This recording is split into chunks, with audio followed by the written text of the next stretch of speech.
Welcome, everybody, to season number 2 of the Rhythm Section podcast. We're so happy to be here. So much to talk about today. But first, presented by SRP Studios, we are a podcast production agency, and this podcast is here to spotlight the greater Memphis and North Mississippi music community by sharing the stories of our amazing artists. Our episodes now publish every Wednesday on YouTube and Facebook at 6 p.m. Central, and the audio episodes publish every Wednesday morning on all major podcast platforms. Go ahead and hit the squirrel button. Let me pull it up. Yeah! Starting it off right. But in your defense, I need to tweak that script. A little bit, yes. And go to the rhythmsectionpod.com for all information.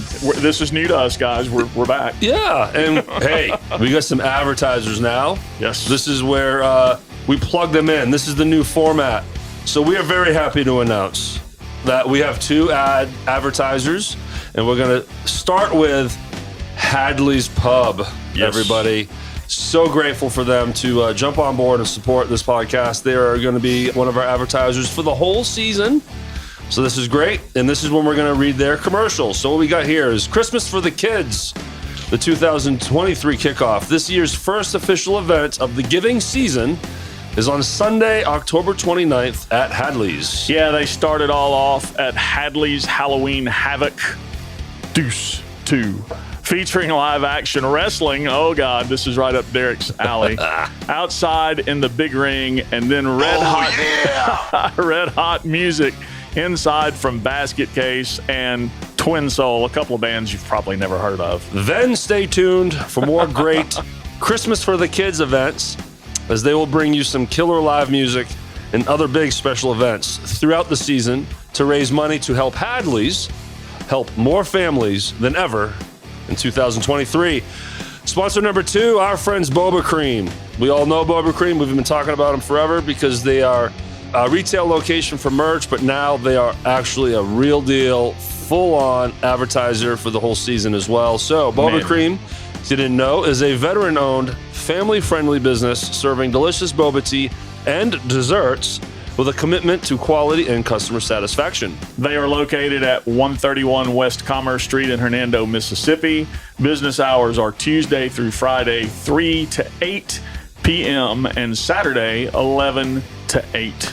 And Boba Cream is our one retail location for the Rhythm Section Pod merchandise. Shirts, hats, mugs, tumblers, and free stickers. Go check it out. Buy your drink. Go to msbobacream.com for more information. Awesome. Man, I feel like a damn radio show. I know. This is amazing. This is new. So much fun. We're having a blast, though. Welcome, everybody. We are so happy to be back and to do this and to start off a new season. Man, it's been great. And, sorry for the big old bump in the road, but we're here. We made it back. So today's show, man, Chris Craig and Kinley Wolfe. From Lord Tracy, and y'all are going to really love this interview. We had Kinley Wolfe join us via phone, which was a lot of fun too, feeling like a radio show, old school radio interview. And we had a great time with them. We're going to get more into them as we move forward. Also, we're trying to educate the new format and what's going on here. Do want to make note that we also have band sponsors, plural, yes. Mm-hmm. And we're fixing to announce a new band. But they will be coming up in a little bit as we lead into the interview here. So stay tuned for that. I know you probably fast forward through me and Jeff. But look, it's good to be back. Thank you for your patience. We got some good feedback on the episode that we put out a month ago, kind of preparing everyone for what this new season is going to be. And it's thanks to all these sponsors, the 2 sponsors that we just read for. We're grateful for all of that. And yes, if anyone missed our check-in episode, we have moved to audio only, but we got our video file out there on YouTube and Facebook. And instead of seeing me and Jeff and our moving faces, it's pictures. And so anyone that watches and you still want to watch, it's not just one big static image the whole time. Throughout the interview, you're going to see pictures of us in the studio, pictures of our guests in the studio, but then I rummage through their Facebook accounts and pull pictures and stuff. So there's a lot of visuals still along with it. We have an Instagram account now. It's at the Rhythm Section Pod. And with some fancy AI technology, you're going to see clips of the show like we used to do, but in vertical Instagram Reel, TikTok formats. So that's why now we're able to have an Instagram account. So check that out and continue to follow us. As far as the format, everything as far as the published format stays the same. Yep. You know? Only now it's Wednesdays. And let's reiterate why that is. One of the things that was always frustrating, Jeff, as you know, is the timeline. Yep. Great Scott! How podcasting works and the time it takes to edit and get through things. So you and I would record on a Sunday, our intro, Right. and it would air 8 days later. Yeah. So you and I would talk and reference the weekend we just had, and it would be after the next weekend. Right. It just would. It was weird at times. It was weird at times. So we pushed the published date to Wednesday. So now me and Jeff are recording this on Sunday the 15th.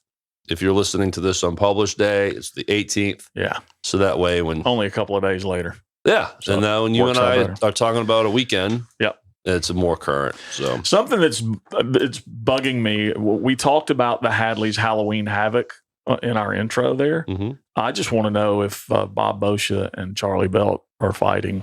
Are they wrestling? I don't know.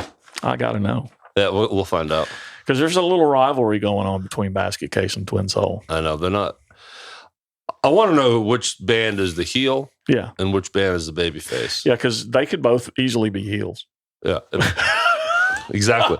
For the non-wrestling fans out there, heel is the term for bad guy. Yeah. Baby face, good guy. Yeah. So let's ask y'all, Yeah. who's the good guy? Twin Soul or Basket Case? Yes. Inquiring minds want to know. So, all right. Sorry, I didn't mean to derail you there. No, this is fine. This is fine. Oh, and I want to get better at giving people a heads up on what's to come. you Sure. know? So we don't have every interview recorded yet for this season as we record this. No. So I don't like pushing and promoting names that haven't, even though they're in the calendar, Right. because you never know what happens. But Right. what I can say that we have recorded and is coming your way in no particular order: Karen Dillard Brown, Darren Lee, keyboard player from Elevation Memphis, Mhm. Seth Kirkendall, Andy and Tracy McCullough, Kenny Francis, Troy Isom, and Lance Binder, who Yeah. we just recorded as Yeah. we record this now, coming out later this in several weeks from now. So Pretty killer lineup there. So yeah, so it's Awesome. gonna be fun. Yeah, and then the plan is to do seasons. Yeah. And 10 episode seasons. God willing, we'll have episode 3, 4, 5, 6. The way I kind of see it now is 10 on, 4 off. Yeah. And it just helps us kind of reset, gives us a minute to breathe, make some tweaks, make some changes. I don't know. It's easier to book and package and produce, and it helps on the production level too. And me and Jeff came in hard, and we had one day where we had 3 interviews back to back to back, but yeah. it just makes it so we can bank, and it's just, I don't know. Yeah, well, You know? the 10-week episode or the 10-week season allows us to take a chill pill after it's done, because we did, right out of the Mhm. gate, we did 40 straight. We were a little tired after 40 straight. I mean, a lot goes into this. And Mhm. that's why we're doing it that way, and we're looking forward to it. And it works out good. This season will end as we roll into Christmas season. Second Yep. half of December, first half of January, that's chill time in a way. So it works out to, time-wise, it's pretty good. So all that said, we got to talk about last night. Okay. We got to. Elevation, Memphis, Tina Turner tribute at Neil's.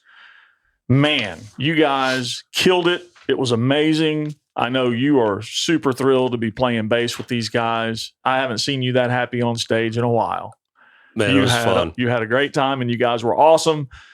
Tell us about what all went into that. Sure. You guys have been rehearsing and putting this thing together for a while, and it's not a small task. So it starts with this band, Elevation Memphis. I'm going to pretend that, people out there are not going to know everything and all the bands. So Elevation Memphis is this awesome local band.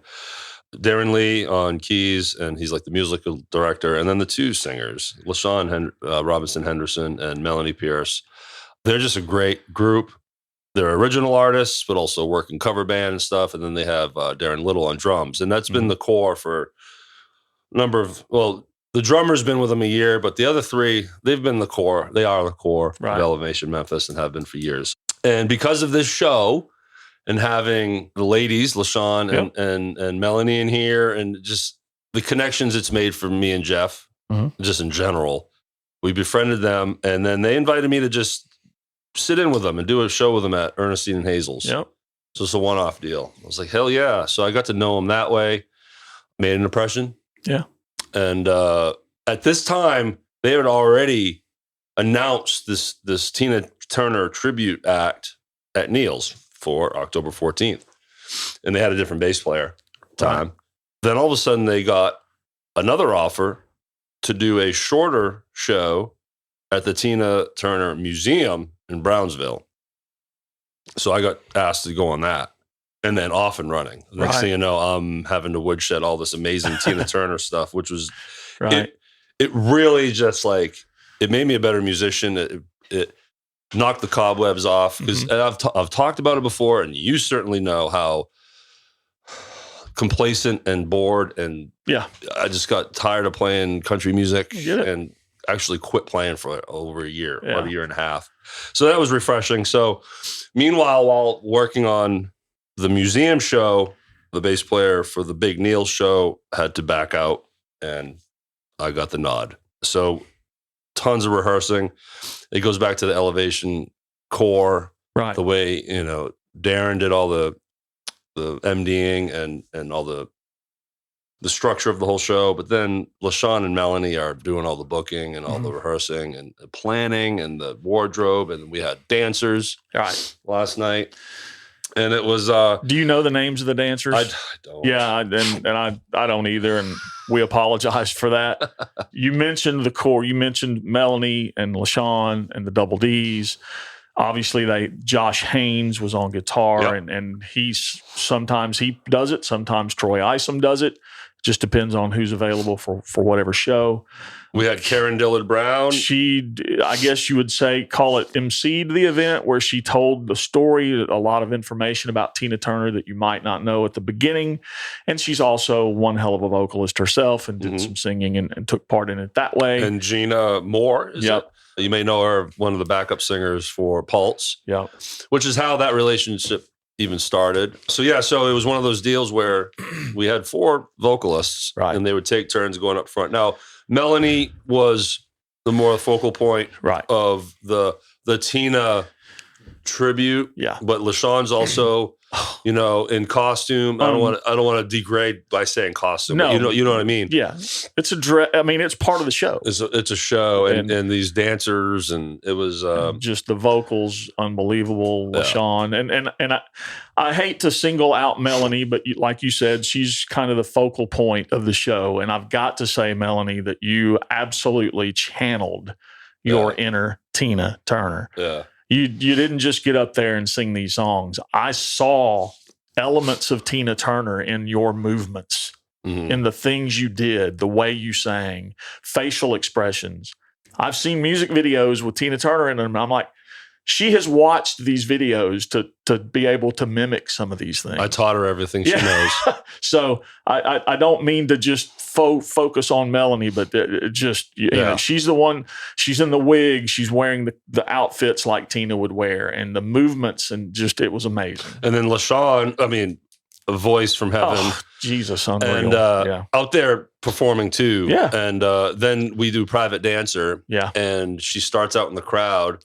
And Neil's had a spotlight. I didn't realize that. So they had a spotlight her, and she was sitting on guys' laps singing. And I don't want to make it sound like she's, know, but it was part of the show. Sure. But behind the scenes, I got to witness these ladies they are juggernauts. To be able to pull that together with the band and including the dancers. 11 people. I think I already did the math. Yeah. Hopefully I'm not forgetting someone. So we had 11 people. The dancers would come off and on, but still. But then on a personal level, it was so refreshing. And I was in my element, and I was able to kind of play how I like to play. Right.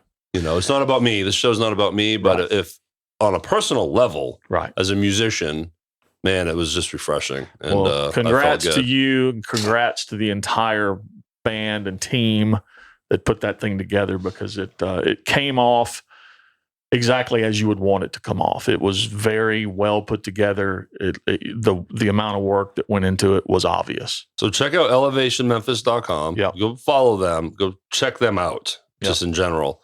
And if you're curious about seeing this Tina Turner deal, nothing is not that I know of. I don't know what the plans are, but I do know that they want to do more. Yeah. So hopefully more comes. And we you should not miss the next one. Yeah. Dang it. Absolutely. All right, Jeff. Cool. This is when we break out our band sponsors. Yep. So we got the return of Sean Few. Now notice at the top of the shit. Already. It's a very sensitive button over there. Right. So notice, Jeff, it doesn't say formerly known as at the top of the script. It's Sean Few. Yeah. And the reason is, thank you, Sean, for sponsoring us again for this season. But Sean's in 1,000 different bands. He's trying to challenge Josh Haynes. That's right. So we're sponsored by Sean Few, and then he can decide what bands he wants to push and everything. So he's got some select dates from the different bands. The first one, Saturday, October 28th, Contraband, this new country band he's in with yours truly here, Jeff Ward. Yeah.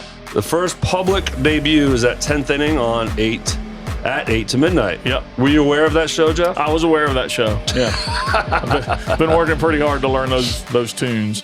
Friday, 11:10, formerly known as, is going to be at Lafayette's 10 to 1. So it's one of the late shows. If you haven't seen formerly known as, I don't know what to tell you. Get out and see them. They're unbelievable. Just a great band. This year's winner of Best Pop Band, Tommy Awards. And then a couple weeks down the road on November 25th, formerly known as again at Neil's. Yep. From 8 to midnight. Yep. Sunday, December 10th. Now this is interesting because Jeff, I know you're just learning this for the first time. Yeah. Sean's, in quote, bring me some figgy pudding. I don't know what that means. The Christmas Quartet at Hadley's. Yeah. Featuring formerly known as 6 Feet Thunder, the Lost 45s, and Contraband. Yeah. And Jeff's like, really? Yeah. Awesome. All right. Yeah. Looking forward to that one. Time and lineup order to be determined. Yeah. So it's going to be a hoot. That is actually the day before my 30th wedding anniversary.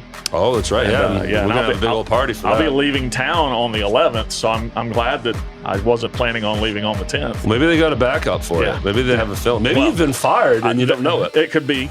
I mean, they got great guys to choose from. Jacob Turner could come in and do it.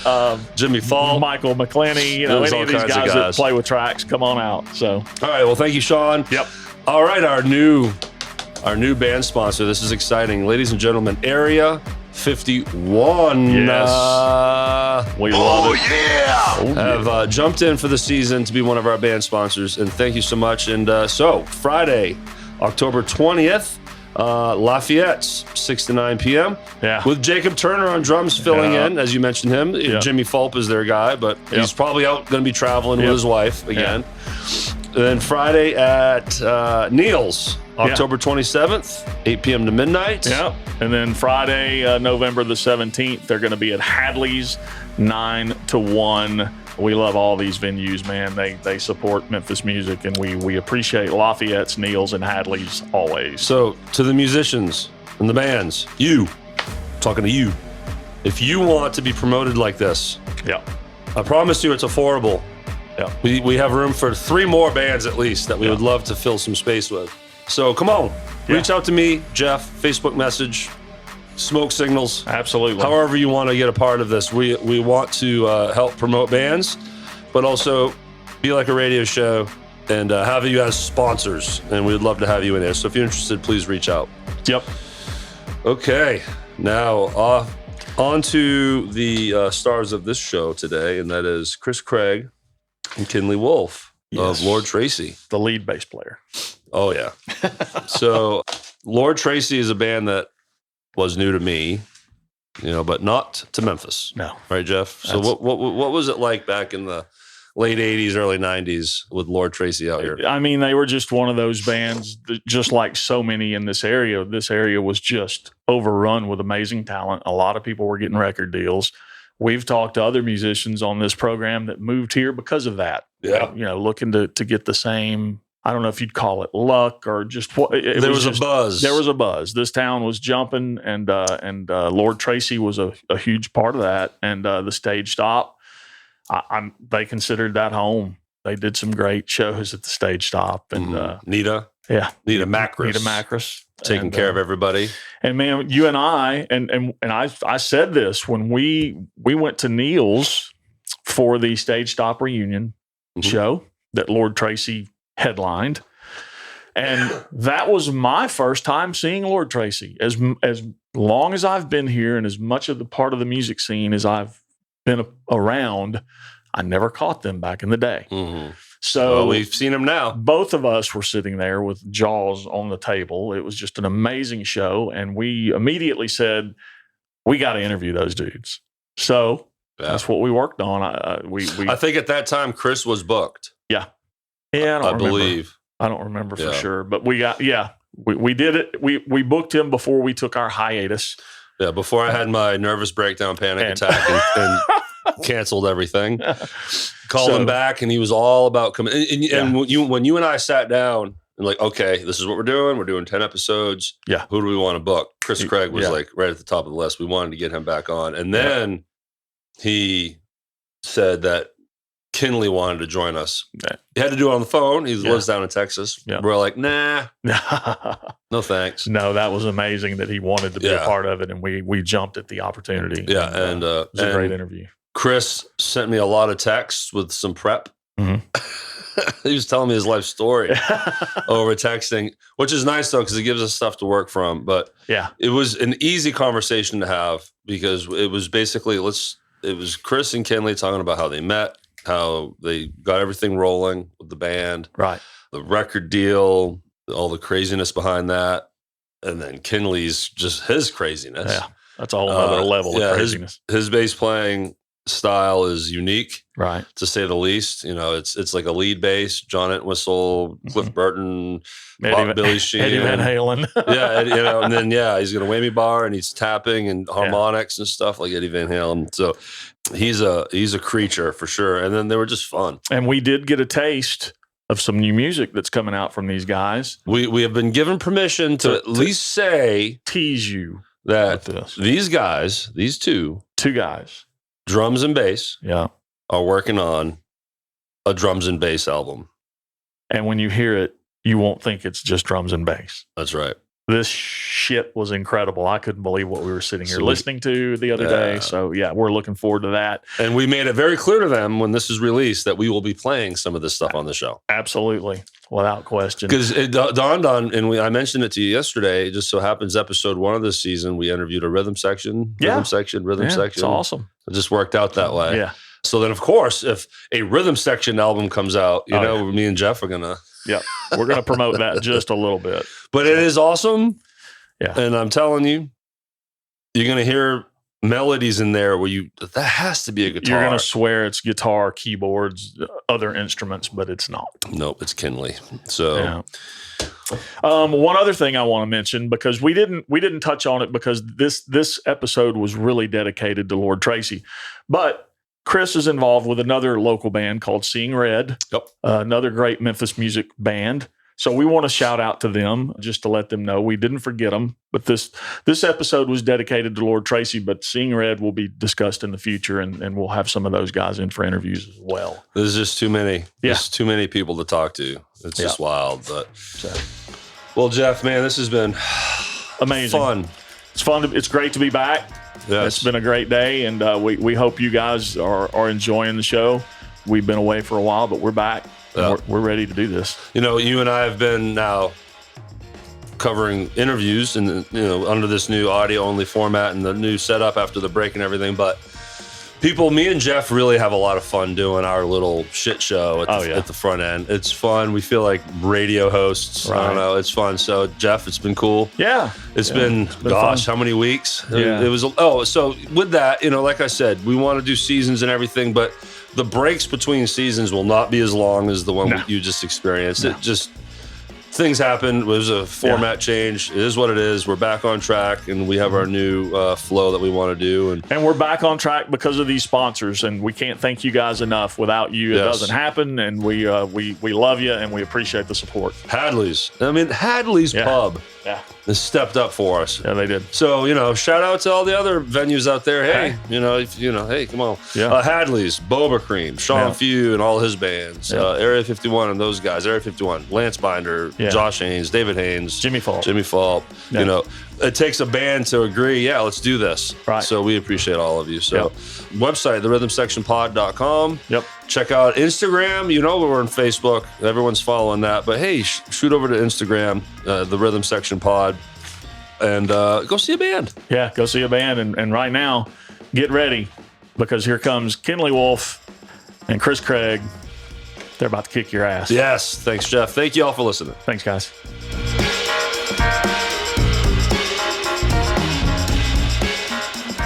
Jeff, check it out. We got Chris Craig with us in studio, and then the amazing Kinley Wolfe on the phone with us. Yeah, thanks to both of you guys for joining us here and doing this. This is really cool. Yeah, so Lord Tracy, we're here to talk about that. For those that don't know, Chris is the drummer. You guys are doing some things now. Well, we'll get into that, especially the Stage Stop reunion. And then Mr. Kinley, he's the backup lead guitar player. Yeah, Mr. Kinley's the lead bass player, right? Maniac. So remind me, Jeff, to talk about the Whammy Bar absolutely. At some point here. Yeah. But again, thanks for being here, y'all. We're here to tell some stories in the next 60 minutes, and this is gonna be Lord Tracy heavy. There's a lot to talk about, and Chris, you are a prolific texter, as we discussed. Right. I've never had more information given to me about an interview. It was fantastic. So I did my best to skim through, and it's all good stuff. Hopefully, it wasn't the dirt and the warts. We stayed away from that. So let's start with. I know obviously a big part of the story is how the two of you meet and start that relationship. And so, since it's both of you here with us today, how did you both become friends, and how did this start for the two of you? Jim Dandy always says we started playing as babies. Right. He's almost right. He's almost right. Yeah. So. We both grew up and went to the same school out of Fraser. We went to West Side, and that's where we met. And so we were playing music from an early age. And I think, Kinley texted you, talked about, I had a little band. It was called Fantasy. I think I was 14 or 15, and these guys were older. But at any rate, Kinley came in rehearsal one day, and we thought he needed to learn more how to play. So we sent him on his way, and it came back around. I love you guys already. Yeah. Yeah. Hey, it just hit me. The Rhythm Section Pod, me and Jeff are Rhythm Section. We're talking to the craziest Rhythm Section that's ever walked into this room and now phone. So this is going to be fun because you guys are maniacs. How old were you guys when you met? You remember? In high school, 14, 15, 16, something like that. Okay. So seems like I was in the 8th grade and you were in the 7th, I think. That's close. It could have been a little earlier. I mean, we're old, so my memory's it's hard to remember that far back, right? Yeah. Yeah, it is. But we got together and first played in a band. It was called Savage. And if I remember correctly, that band was one that you had, Kinley. You were in that band first with Van Riles and Trey Bruce. Yeah. Trey Bruce. And so somehow I got invited to rehearse with them, and that was the beginning of Savage. Okay. Mm-hmm. Well, Chris was a big deal at our our high school. He was like, everybody knew Chris, and he was like the the rock star. He played drums, the coolest instrument. I mean, he was just Kinley, was he standing? Was he standing on his drum throne and one foot on a floor tom and dancing like you guys do? Yeah, pretty much. I mean, he was doing all that when I first met him. I mean, I was just like, blown away. So that's why I always wanted to play with him. And, you know, he was just like he was already like big stage ready. Right, big stage. So I started playing drums when I was 4, in the 4th grade. So by the time we got to high school, that's all I ever did. It was practice. So I was pretty decent for back then compared to people of your age. So, you know, I could play a drum solo when I was a young kid. Cool. I couldn't keep a good tempo, but I could play a drum solo. Right. So, well, who was? Yeah, I was just going to bring up. Of course, I bring up John Bonham. It's easy go to. You know, was he an influence on your soloing? Man, Tommy Aldridge. That was one of the first rock concerts I ever went to. Was Black Oak, believe it or not. And Tommy did a solo. I think I fell backwards over the seat because it was just it was just that much energy and just lifted you. Bonham, Black Sabbath. I mean, all those rock things that was on AM radio back then and FM radio. Yeah. I mean, we listened to everything. UFO. Who else? Kinley, Rush. I mean, who didn't? It was all the. I remember, you know, I was like kind of on the heavy side. I liked the Black Sabbath and, you know, even like Kiss and UFO. Those were like big ones with me. But I remember like when I first went over to your house, you guys were playing like Alice Cooper, the Stooges, Pink Floyd, that Adam Hart, I mean, all that stuff. And just that was a whole new. Yeah. Well, you got to stop at Alice because Alice is my childhood hero. Exactly. Yeah. And a lot of my influence comes from Neil Smith playing with Alice Cooper. If you go listen to all that early Alice Cooper and stuff that was done by Bob Ezrin, I love all of that. It's very musical playing. And, you know, Alice is still one of my heroes today out there. Me still too. Rocking. Yeah. Dennis Dunaway, the bass player. Yeah. Oh, God, yeah. And he's on our new project, we cover an Alice Cooper song. So there you go. Yeah. Cool. Well, look, I want to get to Lord Tracy and the origins of that, but Kinley, if you could now quickly tell us your background, you know, when you started playing and your early influences, you know, when did you get the whammy bar, you know, these types of things. Man, I probably started playing 74-ish. I can't really remember because my dad always had ukuleles laying around the house, so I would take them and kind of detune them and try to play along with all my records.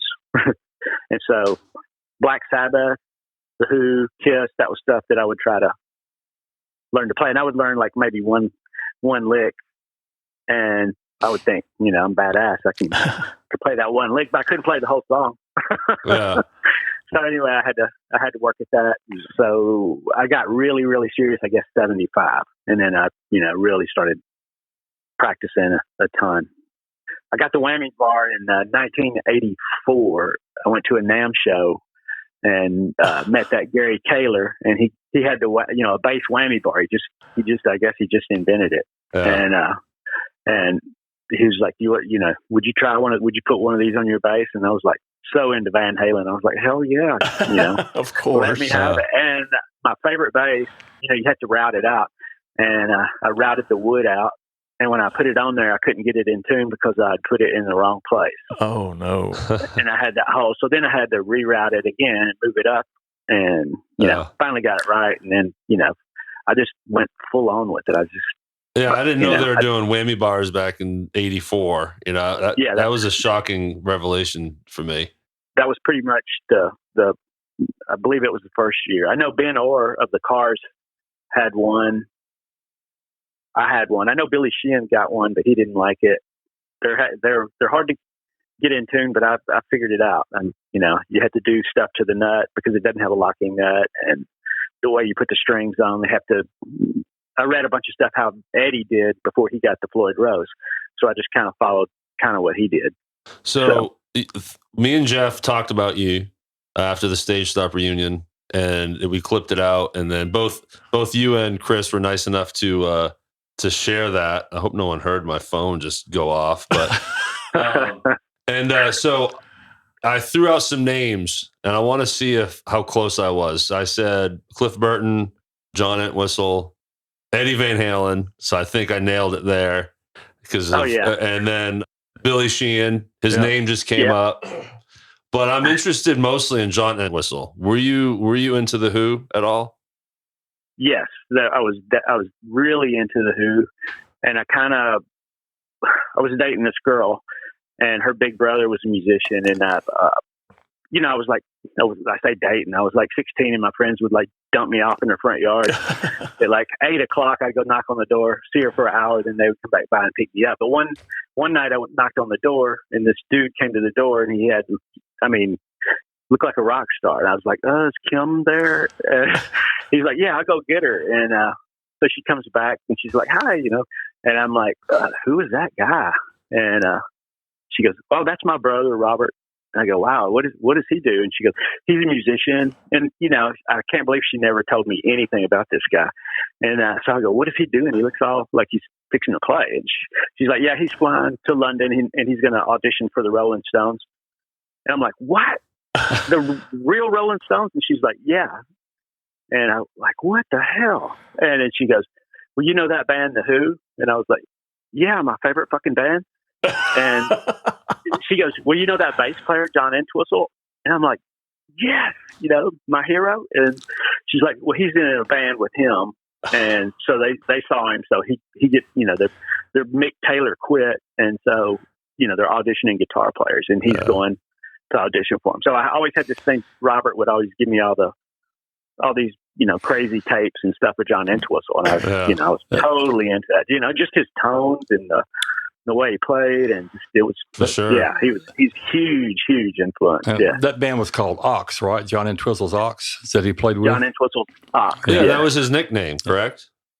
Yes, that's right. They called him the Ox. Yep. So, real quick before we get to Lord Tracy, Cliff Burton, where was I on that? Were you into Metallica at all? Was that, or I was into Metallica, but by the time I heard him, and I heard the stuff he played. And I'm like, God damn, man, that guy, unbelievable. But I was kind of at that time trying to do the same kind of deal. Like, when he plays his bass solo, it's not like a regular bass solo. He sounds more like a it's a classical. guitar shredder. It's classical too. Yeah, it has a classical. And, definitely. Yeah. And I never liked traditional bass solos. And when I finally had to do, when I was told I had to do one, well, I was like, God, dude. Well, yours is certainly Sean, not traditional. well, it's like Sean and Chris, everybody, they would tell me, like, well, just, play with distortions, do a lot of hammer-ons and pull-offs, do it that way. And I'm like, hell yeah,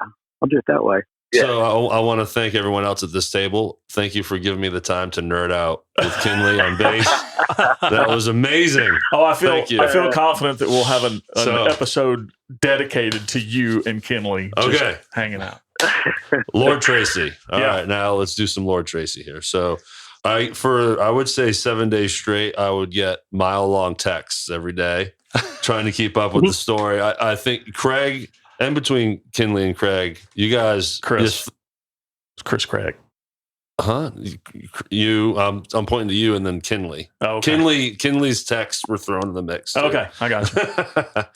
So I've got some bullet points here. I'm going to do my best. We got 45 minutes left or so.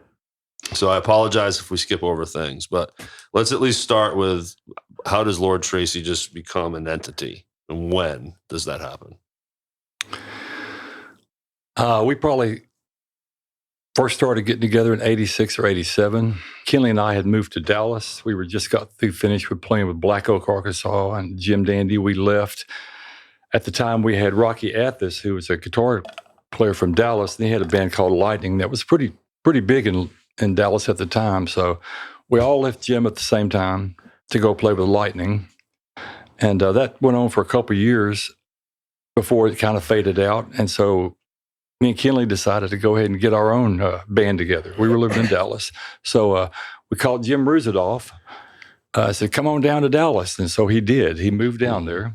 And so we started practicing. We called ourselves 3D. Like I say, I don't know why we call ourselves that. It was a joke. We always told everybody it was Doctors of Death and Demonology. Right. That sounds right. That works. Right. And so we practiced a lot. It was all copy stuff, Montrose. That was the beginnings of Lord Tracy, but I don't even know if we played a gig like that before we got Terry.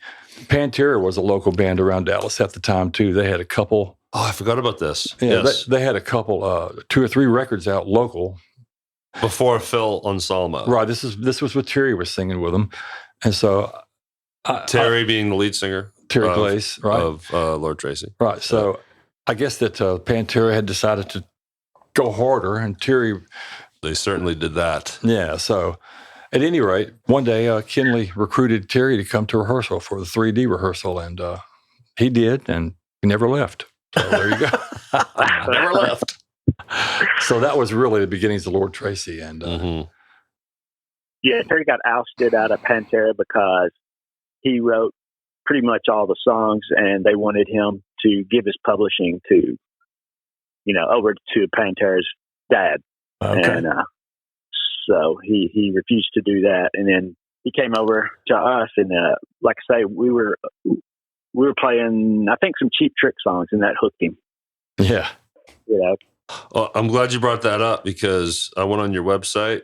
Or no, I pulled this out of the text thread. Lord Tracy is described as a high energy Cheap Trick. Oh, wow.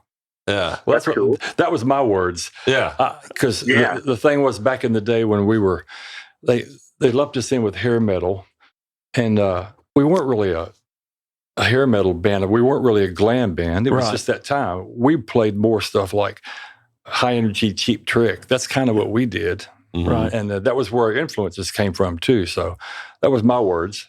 But I think that describes us better than saying we were a hair metal band. Well, high energy absolutely describes you guys. Yeah. You were not a hair metal, and you No. certainly weren't glam. No. Right. With Kinley's face, you can't do that. No, sorry, Kinley.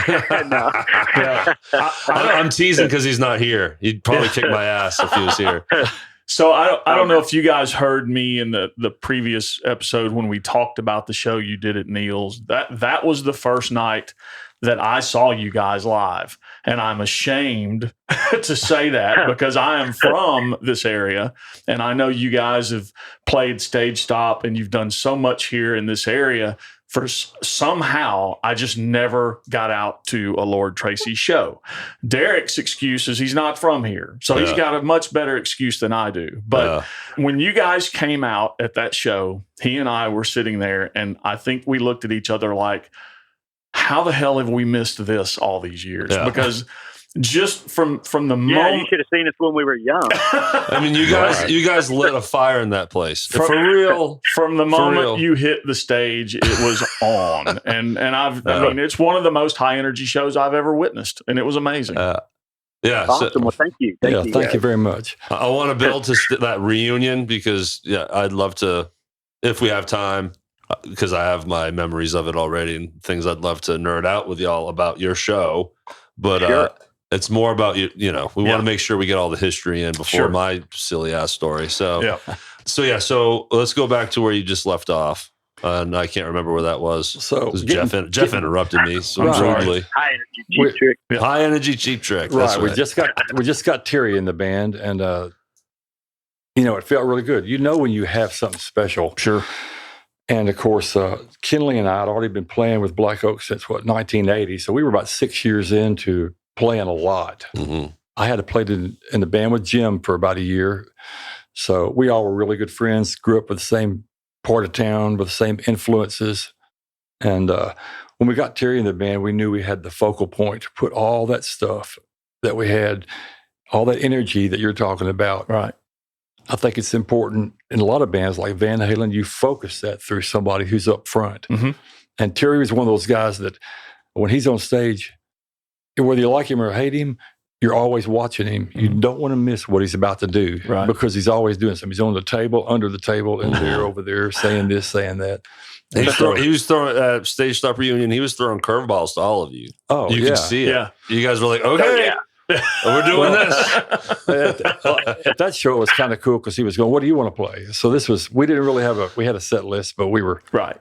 That was kind of fun. He go, "Well, what do you want to play?" So I pick a song. Yeah. But we had not played since 2018 when we did that show. Wow. So all of it was an adventure that night. I mean, high energy. How does the show start? Oh, I don't know.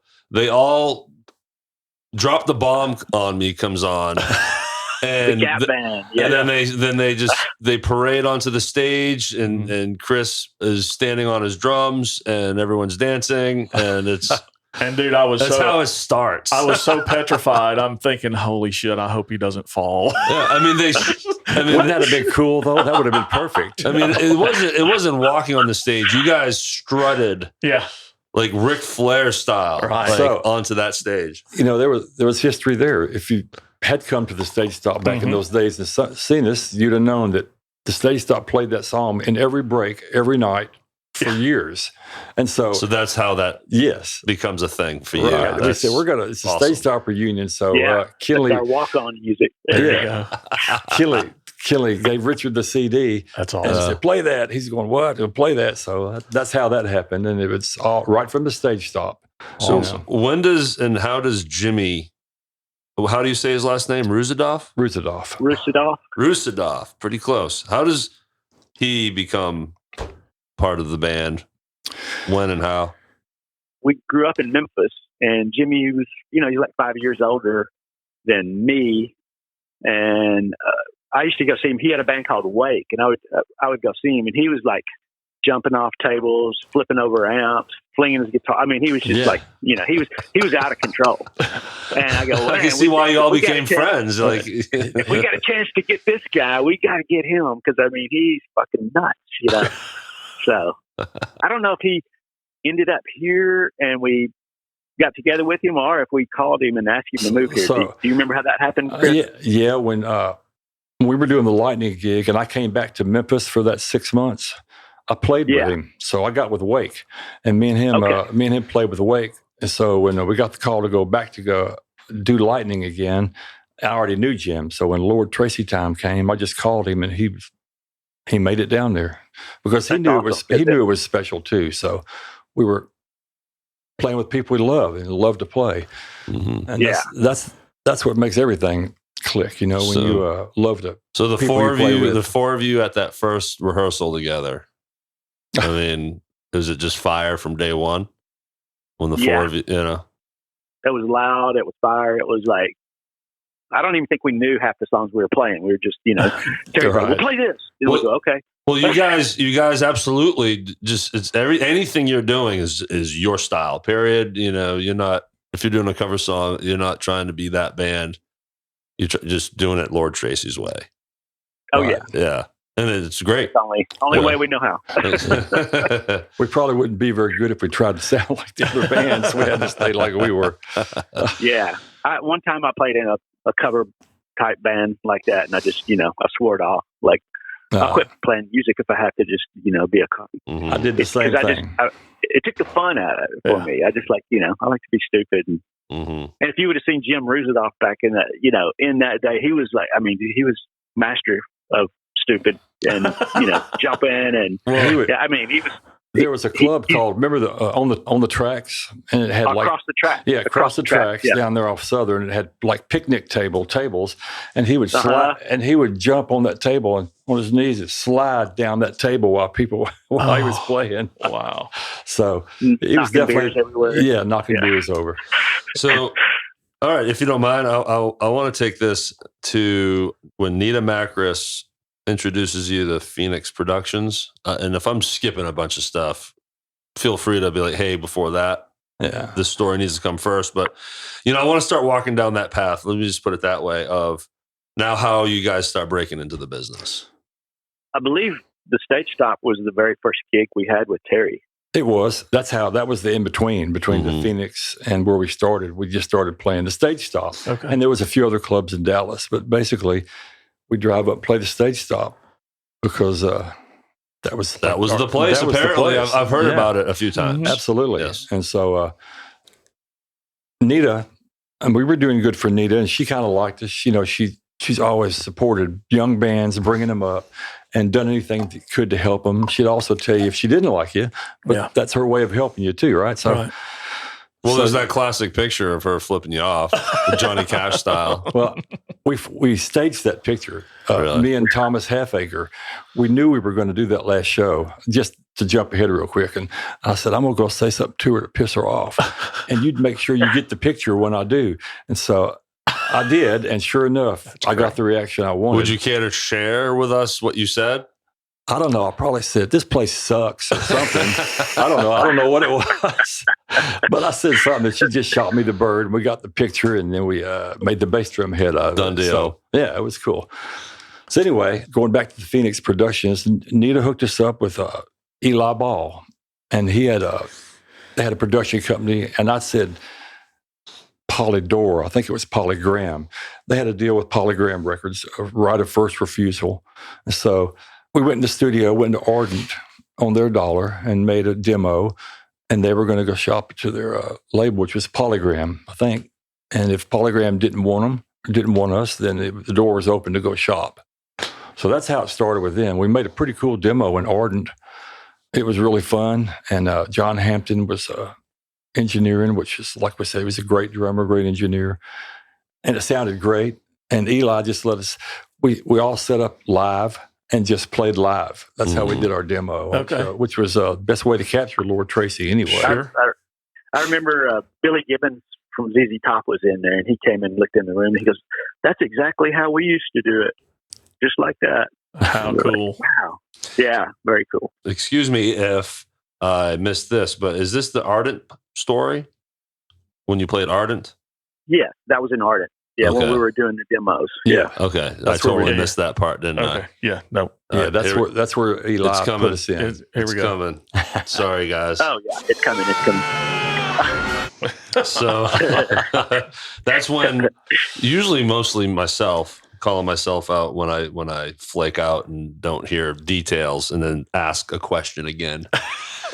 It's the same one twice. So, all right. But when do we, and how does it lead up to MCA?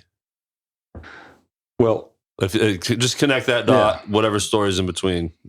Polygram obviously said, "Nah, we're not interested," and so we started shopping. Okay. People started coming to the stage stop and watching us. A&R people, right? We had generated enough interest to get them to come see us. The hard hat thing was a big deal. Everybody wanted to see the hard hats. They don't care about the music, but when the girls got up on stage, the record guys were standing on the tables checking that out. So we finally, a guy from MCA came. His name was Bill Bennett. And we got refused by Arista, and I don't even know who all came and refused us, Kinley. But I can't remember. But one of the comments was that we weren't aloof enough. I saw that. Because we were the kind of band, we'd jump out there, run around, and we were playing songs in the girls' restroom with wireless instruments. We'd walk outside. So that was their way of saying a little too active, a little too all over the place. They were just looking for. I think it was their way of saying those guys are fucking nuts. Yeah, yeah, pretty much. Yeah. Oh yeah. Yeah, they wanted us to do a little bit more posing, I think, but that just wasn't us. Yeah. So, sure, I get it. And so there was enough of that going on in the 80s. We didn't want to be. That's what we thought, right? And we didn't want to be signed like that. Yeah. So, but the guy who came from Uni MCA was Bill Bennett, and he didn't think that way at all. He loved what we did, and he would come to the club in Dallas and come to the one in Stage Stop here.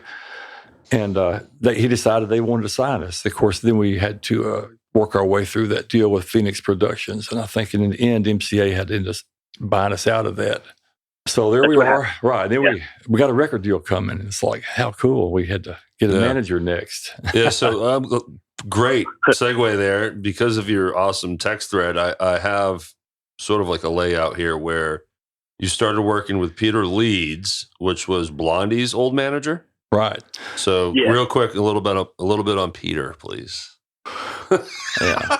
Kinley, I don't remember how we met. I need to put the Delta 8 to the side, I think, Jeff. But I think it was Bill Bennett that hooked us up with Peter Leeds, because we didn't have a manager, and the only manager we knew was Black Oak's manager, and to hell with that guy. Weren't going to go that direction. So, Bill Bennett was telling us I remember he was telling us about Peter Leeds, how he worked with Blondie and Chrysalis Records and all that, and he did a great job. So pretty much that's how he was. Bill Bennett hooked up. How was he to work with for you guys? Did you really enjoy that? Kinda, but to us, nobody did enough. Okay. for us. That's the way we looked at it. Right. That story could go a lot of ways. I'm sure. I mean, those are the nitty gritties of those stories because you live that experience, and on paper, it's like MCA, Blondie's old manager. It can tell us a one-sided story. But at the end of the day, we're dealing with humans in the music business, so it must be so frustrating as well, correct? I mean, Peter was a good guy, and he did a lot of things for us. On the other hand, we were young and full of ourselves, and we didn't take advice all the time. Sure. Because if it didn't fit with what we wanted to do, then it must be wrong. Right. We were pretty cocky back then. We thought, we should be overnight sensations. We were like, we can blow anybody away. Which is probably true. Why can't the management get that? Why can't the management and the record company get that going? Right. Do you think they were seeing the live band, which is probably what you guys really identified yourself as? You know what I'm saying? And were they looking for the album kind of band? Does that make any sense? Like you guys did devastate everybody because of your live show, and then right, yeah. Do you think that maybe they were just kind of looking at that and not taking your writing and the actual music seriously? Probably. I heard something that came from some big record company sometime. I don't even know who it came from, but the word was, how do you take that and put it on a big stage? There were people that thought, how do you translate what they do on those stages to a big concert stage? So, I don't know. You guys would have done really well with that. I think it would have grown into what it should have been. Had we played big stages, but had it gone farther, we'd have made it work. Of course, yeah. Yeah.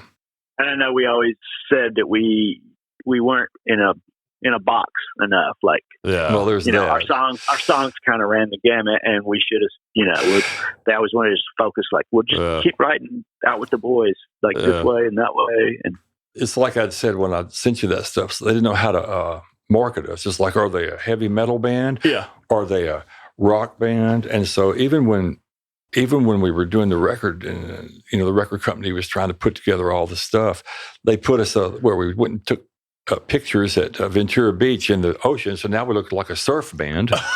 And so we were a surf band, a heavy metal band. And that was always an issue with us is where do you market these guys? And so I don't know if they ever figured it out. Yeah, they had a really hard time with that because I remember they sent a logo. I guess they had an art department and they sent logos and stuff like that. And the logos to me look stupid, and the album cover that they sent over and everything. So I was like, man, fuck that. And so I just I went and painted like what the album cover was, and just put like a real bold print, Lord Tracy, like that. Like they had like all kind of pointy things all over. It looked like one of those heavy metal logos that you can't hardly read. Yeah. And I was like, no, that's not us. We're like a big rock band. It needs to be, you need to know. And so we did the album cover and kind of handed it to them, and they polished it a little bit, but not much. I mean, it's pretty much what we handed them. Yeah, and so that was one of the ways that shows that they really didn't know how to handle it. And even the inside, all the handwritten lyrics. If you ever saw the album, all the handwritten lyrics was Terry. He wrote all that stuff by hand, and they pretty much kept it just like it was. Yeah. And so we gave them our own little image, and that's what they put out, which was cool. That's what we wanted. At least they got, you got to win. Right. You won. So obviously this leads to the demise with MCA because they just couldn't figure it out. But before we go to the bad news, let's talk about the experience in terms of doing an album, like the actual, that of releasing an album and the shows that attached to that. And I know you did, and then you had 2 videos on MTV. So there's an album release, there's touring, and now you're on MTV. Pretty badass, right? It was extremely badass back then. Yeah, man. It was like, we finally made it. That's what you're thinking. You know? And in 1989, when that record came out, it's a little different than today. Social media wasn't around. And so not everybody could just put records out every day. So getting a record deal was kind of like a big deal. It's not so big a deal today.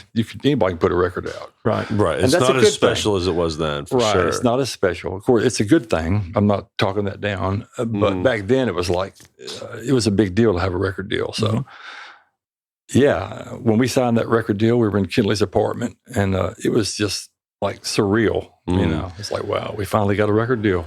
I bet. Yeah. And with your brothers, right? I mean, that's what you guys talk about. There's a video of that night when we did that, I think. Is there really? I want that video. Remember that, Chris? I remember the night. I don't remember the video. Maybe. Were you guys climbing the walls and hanging from the We were doing fans? No, we held packed boxes on our heads. Yeah, we were drinking beer. That's what we always did. So when that takes place, is it just the four of you guys there reading the contract and signing it, or there's no music execs there or anything like that? No, they sent it. Okay. And we were just four of us in an apartment. No different than what we're doing right here. That's just awesome. a stack of paper. I think we probably ran it by a lawyer. Then they they looked it over, and then we got it, and then to sign. So we just okay, party. Let's record signing contract party. Somebody who's a layman and who's never been in that situation, I always envisioned like the four guys are sitting at this big desk in this big fancy office with these record execs on the other side, smoking cigars. And and so that's clinking the 2 ounces of scotch. Right. Cling, cling, right. cling. That wasn't the way it was for us. I got you. Well, I don't know. The scotch and the beer, that was there. So well, go ahead, Kinley. Sorry. No, we were just drinking beer and smoking cigarettes. Yeah, really much. only cigarettes. Band only. There might have been some, other stuff. I'm sure there was. So this enables a tour, right? I mean, what kind of road work did this create for you? I mean, during the time that we were Lord Tracy, we played all the time. We were gone all the time. Yeah. When the record came out, we went and did a Florida tour. We called it a Florida Gator Bait World Tour or something crazy, and did a tour down there. We got a little tour with Ace Frehley. We went out here for a month or two. I can't remember exactly how long. We played, every 2 or 3 nights with him, and went up and down the East Coast 2 or 3 times. I remember playing the Palladium or whatever in LA with Bad English. We did. Cool. We did the Palladium. Yeah, that was a pretty big show for us with Bad English.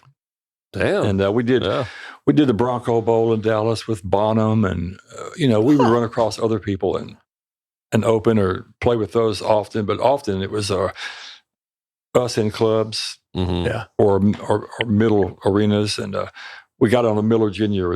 Band Draft Network, which we had a beer endorsement. So, that's right. That was next on the list. Yeah. So free beer for you guys? It was free beer. Oh my goodness. They gave us jackets and bags. And the best thing about it though was, right.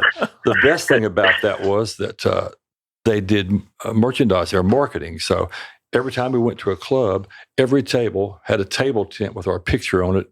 Every club we went to had posters. Nice. And so this was like, wow, the record company wasn't doing that, but Miller was. It's like, that was awesome. Yeah. Every club you went to had table tents, and they were sitting there for, before we got there, so people knew who you were. Sure. That was a big deal. Mm-hmm. Yeah, they did a lot. Yeah. They don't do those little things anymore, do they? I have not seen it. I don't think you. Yeah. Because I know I played. There's even to this day, like a country music cover band circuit up like North Midwest, out west. Pays shit.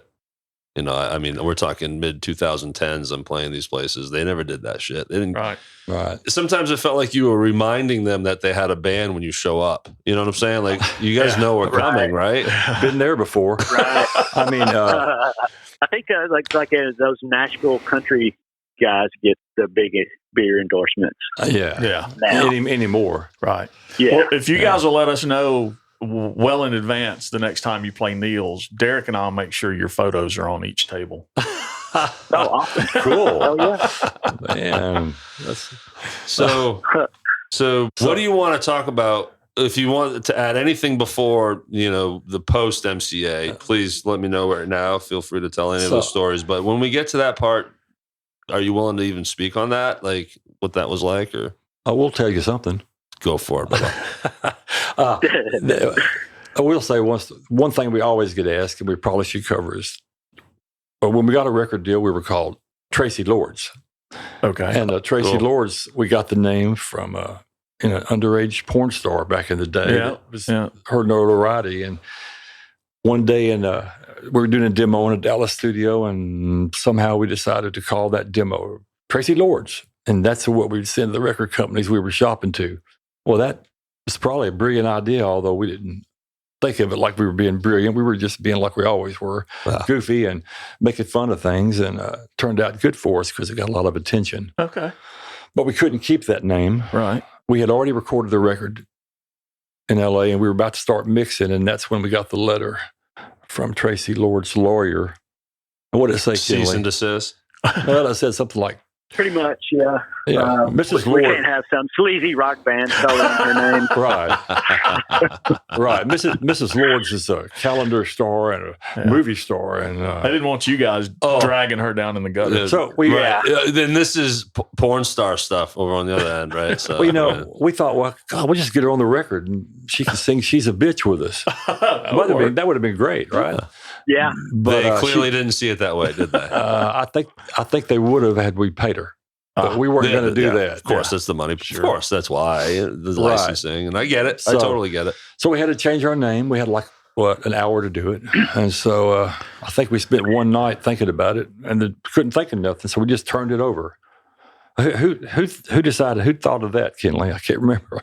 I probably had too much tequila that night. I think we had a notebook full of 100 names.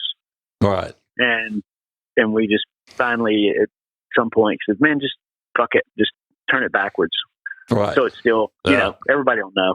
Yeah. And as a new fan, in my perspective, I would say Lord Tracy sounds better.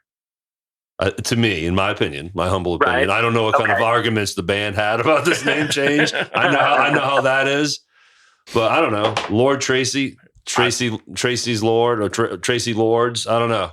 Lord Tracy sounds like a band name, where Tracy Lord sounds like a name. Yeah. Right. I mean, it turned out well, but at the time we just kind of went, we turned it around because it was close enough to say, hell with you guys, this close, we're going to do this. And the record company, they went okay. So that was all right with them. And I don't know what I'm not sure, I have Dale Johnson is really good friends with Tracy Lords now, and he was here in Dallas, and we were having dinner one night, and she called. I looked on his phone, and it said Tracy Lords, and he goes, I'm with my friend Kinley, who played in that band, Lord Tracy. And it was like, I don't know what the record company did to her, or told her, or whatever, but she was like, oh, those guys are assholes. They put me through so much hell, and they blah, blah, blah. Oh, my God. Like, she hated me, but now, she follows some of my posts and stuff like that. She's friends with my wife and everything, but it was like, I have no idea what they put her through, but they really made us out to look like real sleazebags or whatever. But yeah, it would have been cool if she would have sang on it. I mean, that would have been a whole different ball game. If we could all work together, that would have been really awesome. Right. Because it would have paid off for everybody. Because you give them, that way everyone can get points. Yeah, absolutely. Instead, no one got points. Right. And at that time, there was a lot of excitement. The record company was buying, page ads and records and radio, or all the industry magazines. So there was a big buzz. Yeah, Billboard. Billboard. There was a lot of buzz about us, and then we had the MTV videos that were going to come. So it looked like everything was in place. You got your foot in the machine, and now just make it happen. Right. To segue to the other part, well, why didn't it happen? Yeah. And I don't think any of us can really answer that. We can say, well, had it be management. But it just seemed like to me that one day all that buzz turned into a mute. Huh. That's what it seemed like. So what happened? Yeah. I don't know. It's like somebody said something, somebody decided something. I don't know. And they just didn't pay attention to you. The business guys, right? They just stopped. Well, they stopped promoting us like they were doing. Right. Yeah. Back then it was a big game to get your songs on rotation at MTV. I mean, it's a big business. And, when you get one on there, that's nothing. But when you get put in rotation, that's big business. Sure. And that only happens if all the right people say okay. So were you not put into that rotation? The story I know was we were on the Headbangers ball and everything. They talked us up great on there. Right, but Foolish Love was we were told that's going to be put on medium rotation. We were told, right, and it never happened. But we never knew why. Yeah, and that's got to suck. And that's the business, right? That's what sucks. You're like, and then it makes you angry as a band. Like, you know what? Fuck these guys. Yeah. You know, that's how you are when you're 20, right? I mean, well, we blamed it on Peter, I think, you know. It had to be him. Because he's the manager. He's supposed to do all that stuff, right? Sure. But we don't really know what happened. Yeah. I don't anyway. And that's what, you know, it sucks so bad that you don't know. It would still suck if you knew why, but it might suck a little less if you just knew why. Because you're questioning, is it us? Right. Myself, I would take the blame. Like, I would, you know, being the guilty conscious thing, I could see how you can turn on yourself, right? Was there any moment you looked in and be like, well, is it because we're not good? No. We all know you're not, and you guys had faith in yourself, but you can internalize it, right? If you don't know why. Right. I think that came in retrospect. I don't think at the time. Well, Chris, if you remember, like the zoo here in Dallas was going to really, you know, go to town with the boys, but then all of a sudden they went under. The radio station just completely went under. Right. And then they made a deal with Q102 Redbeard, who was a DJ in Memphis. We knew him and, you know, invited him to our shows and everything. We thought we were friends. And the record company made a deal with him. They would give him that new Tom Petty record first, the one with Free Fallin' on it. They would give that to him first if he would put us into full rotation. Well, he told him yes, he got that, and you know, he didn't do what he said he was going to do with us. So that was another bad. You know, there's like a lot of things, bad things kind of happen that, you know, you had no idea that was going to, you know, go like that. When did the official break happen? When and how? What was that day? Well, the record company, they had dropped us, but we continued to play. Sure, because you know that was the day, and I've heard other people up here talk about it too, about that time in the music business where Seattle grunge was coming up big. The music business was changing. Hair metal, whatever, was fading. So what year you dropped? So this was like 91. Oh, okay. Still about a year still before the shit really hits the fan. Right. Yeah. And so, and you know, I think the Uni, which is a division of MCA, they were having trouble themselves. It wasn't just us. I think their whole repertoire, they were going through that music industry change. Yeah. So we didn't have a record company, but we were still playing. And so our idea was to keep playing. And we had Peter continuously trying to, you know, find us a place to be for that time. So we were gone months. We were home for what? You know, a week every 4 months. It was brutal. It was a grind. It was brutal. Sure. We, you know, you were just living off your playing. I mean, you know, it's a story all bands have.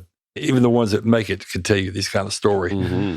So we played and played and played, and it grinded on us to the point where we needed a break. And I think that's kind of what happened. Yeah. And so at some point we were out there, and one of us decided he needed a break, and he went on, and we had to finish it out. So we thought, well, we'll get it back together. But as it turned out, Kinley got an offer with the Cult during that time, and he came to us and he goes, "Hey guys, how can I turn this down?" And we go, "You don't. You do it. Mm-hmm. You go take that." Yeah. You want to speak on that, Kinley? You know, we were kind of blaming, I think, you know, because, you know, all the bad things happening, it didn't break because everything, you know, our song was moving up the charts and all that. And everybody was adding it and all that. And then all of a sudden it came to a stop. And I think we kind of amongst ourselves blamed the management and the record company. And so I remember our plan was, we'll get the record company to drop us. We'll get a better record company, and then we'll get new management. It seems, do you remember that, Chris? Or yeah, we talked about all that. It seems like we had kind of talked about that. And so in a way, getting dropped was kind of our plan. But I mean, we thought we would get another record deal right off the bat. Yeah. We were wrong. We were wrong about that. Yeah. It's just the hell of the chase. You know, and that's just it. But you made the right decision at the right time for how you felt about it, is what it is. You know? You know, and that's what you do, and then you give it a try. You guys continue to try. That's all you can do. It's the best you can do. Yeah. Oh, yeah. Well, and we don't regret anything. Like a pinball. I mean, you know, I look back on all that stuff and I go, I probably wouldn't change a thing, because it was, maybe you kind of wish, maybe I wish I'd have been smarter and done this or that, but I don't know if I could have done any of that back then. Yeah. We were all about the music and 100% every night, and go play and create. And if we didn't do that, none of the other stuff would have mattered anyway. So You always benefit from hindsight. Oh, yeah. That's just a natural thing, Yeah. Well, we got just a few minutes left. I would love to, sorry, we're going to skip over a ton of time here, but I definitely want to talk about the reunion here, because that was awesome. That was a big deal as a whole. I'm talking about you guys too. And if we have time, my jaw hit the floor, in my story, but what was the ramp up to that? We're good friends with Jamie Falp, and we know Joe and Paul Moreau. We're big planners on this. We had them on to talk about it, and the show was amazing. What was it like from your perspective? Wow. Well, Paul Moreau contacted me first about this. It was months before, and said, "What about this idea?" And I thought, well, that'd be great. We had all, as a band, we would do anything for Nita. If it wasn't for Nita, we would have got a lot of our opportunities. So everyone, when Paul asked me that, I contacted everybody. Everybody was into it. It was just really a matter of when can everybody get together at the same time. And so when we worked out the date, everybody was excited. And so we couldn't practice. So what we did was, I had Jim come up to my house, and I live in Nashville. He came up to my house, and we rehearsed for one day. I saw Terry came to my house a few months before that, and we rehearsed for one day. Just but me and him, we would make tapes. And me and Kinley, God, we don't need to rehearse, right? We just play. That's what I'm talking about. Yeah. Rhythm section, baby. Yeah. So, we were all excited about that. So it was a great thing to do that. We got ESP. We got radar love. Right. I've got to ask this question: are there any plans to do another show here in Memphis in the near future? Please say yes. There's a pause. Well, there's nothing on the books right now. Sure. It's going to happen. Okay, yeah. cool. I think that after getting together, that everybody's would do it again. Yeah. That's what I think. I mean, it's just like, well, give me a show. Somebody give me a show and we'll show up. Right. We just haven't. Get it? Yeah. I get it. And we're all spread across the country. Of course, Terry lives in Maryland, and Jimmy lives in Alabama, and Kinley's in Dallas, and I'm in Nashville. So that really does make it hard. That is way spread out. Yeah. Well, I certainly hope you guys do another one here, and even if it's not another one here, just do another one, because I'll get in the car and drive. I waited too many years to see Lord Tracy, and now I'd like to have a regular dose. Well, but thanks to this awesome reunion, Jeff, you and I had that opportunity. Yeah, and it was so delightful. I'm coming into all of this just unknowing, because I'm not from here. It's what makes Jeff so valuable to these stories, because he does. I don't. So I'm getting a lot brand new stuff from the era of Stage Stop. It's all new to me. The whole set, the whole lineup. Yeah. And it was, and I just was so happy I got to experience a little slice of what once was. And there were some great bands that night. You saw a lot of great Memphis. Can we remember them? Play Rough was one of them. Play Rough. Roxy Blue. Roxy was there. Every Mother's Nightmare. Every Mother's Nightmare. And who was the band with Scott Sudbury and Wayne Walker? Oh, we always do. They opened up. Sorry, fellas. Oh, I do this every single time, because I'm not familiar with that band. I never saw them back in the day. So everything I just said about you, Jeff. Yeah. You know what? I'm going to give you the Nita burn. How about that? I think it was the Wayne Walker band. Yeah, he would agree with that. We'll go with that, probably. But it was an awesome night, and I just couldn't go home. Jeff pushed out. He left before you guys finished. I did not see the curtain call. I probably a couple of songs before you were Cheap done. Trick encore. Yes. I was there for every second of it. It was awesome. Thanks for throwing me under the bus like that, Derek. That's what I do. Love you. And this is how me and Jeff truly feel about each other. We are very close friends. There's usually just a one-way bullying from me to him. So, really quick, I know I want to mention that Chris You do have another project that you're involved in called Seeing Red. We don't have time to really dig into that today. I'd love to have you back to talk about that as well. Kinley, do you have any other projects you're working on or doing right now? Well, yeah, me and Chris are working on a bass and drum record. Sweet. Yeah, and it's really going to be something. Say that again, sir. Yeah, focus. Me and Chris are almost done with like a bass and drum record. This is good pretty news. much. You guys just invited yourself on a second episode. and when you hear this stuff, you're going to be it's pretty amazing. When I hear it, I'm like, holy fuck. My feelings will be hurt. Yeah. My feelings will be hurt. My feelings will be hurt and bruised if you don't immediately send me this material when it's done.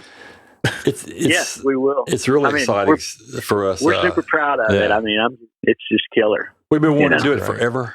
We just now did it, or doing it. So the time's now. Cool. It's better late than never, right? Yeah. Sure, absolutely. Some of the stuff we're doing is like we redid some copy tunes that we loved when we were growing up, our own way. We have some originals on there that even lived back in the day before Black Oak, and we revitalized these things into a more modern. And when he says it's just bass and drums, that means that I play the drums and he plays everything else on the bass. So wait till you hear it. So yes, are you multi-tracking? Are you layering, Kinley? Yes. So you'll go, oh my God. You'll say, who's playing the guitar? And I'll go, that's not a guitar. That's a bass. That's what, yeah. The couple of people I've played it to, they're like, who's playing the keyboard? That's not a keyboard. That's a bass. I can't wait. Yeah. That's what's God. You guys have a name for it yet? Or is it top secret? Or the working title has just been from the 901 to the 214 to the 615. Because it's the area codes where we started and where we both ended up. And it may end up like that. I don't know. But it's getting close. Getting close. How many tracks? How many songs? That's a good question. I think like 8. Yeah, maybe 8. Tracks. I mean, and there's a lot of there's a lot of things that aren't truly real songs, but segues. So it's we'll have to wait and see. They're all real songs, Chris. Well, I'll ask you that next time. Well, it's going to be mind-blowing. Yeah, it's going to be cool. Please send us that our way. Please. And I promise you, we're going to have you guys back on this podcast at another season. Awesome. You know, this was we too much know fun. that with we could sit here for half of the day and talk to you guys and not get all of it out. And we hate that we have to cut this as short as we do. But well, I mean, we hit an hour. Yeah, but you guys, you'll be back. Thank you guys for what you do. What you do for Memphis music is, I mean, you can't even say enough. It's awesome. Continue doing what you do, and we are. Please, we've got things figured out. You know, so I used you guys for my new resume. We saw that again. Thank you. I'm just so happy it's my voice giving it. You have no idea. There's also that part. I'm tickled pink, as my grandmother would say. That's me and Jeff in that clip. That's awesome. Look, Kinley, the next time we do this, let's see if we can't get you in the studio with Chris and do this all together, man. Yeah. That'd be great. Yeah. Well, thank you guys so much. Yeah, got it. You got it, Kinley. Thanks for doing this and Chris. And we definitely want to come back when we get our album wrapped. It's getting pretty close. Oh yeah, I want signed copies. I think you guys will love it. I think because y'all are a rhythm section, so That's what I'm talking about. This is a rhythm section album. So we'll do be prepared for a whole 10 episode season with just the 4 of us. It's just a matter of time before Derek's got a fucking whammy bar on that thing. It's coming.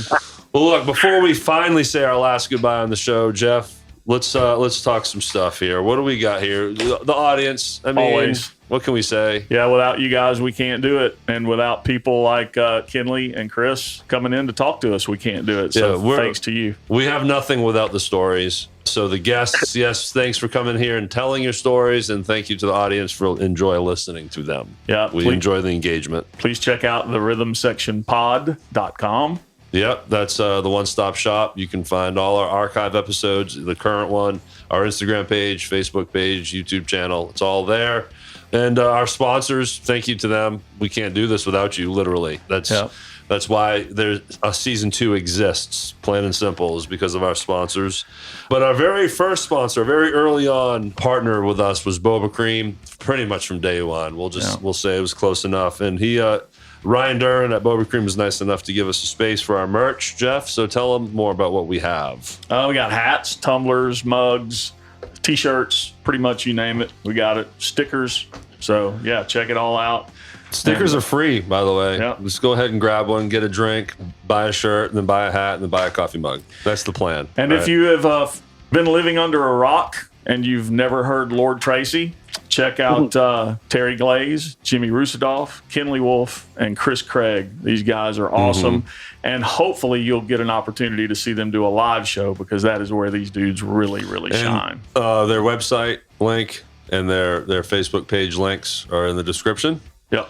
Go there, check it out. There's so much to look at and listen to, and we barely scratched the surface. But again, Chris, Kinley, thanks so much for joining us today. Thank you, guys. Thank you so much. Thanks, guys. Thank you so much. Go see a band. See ya.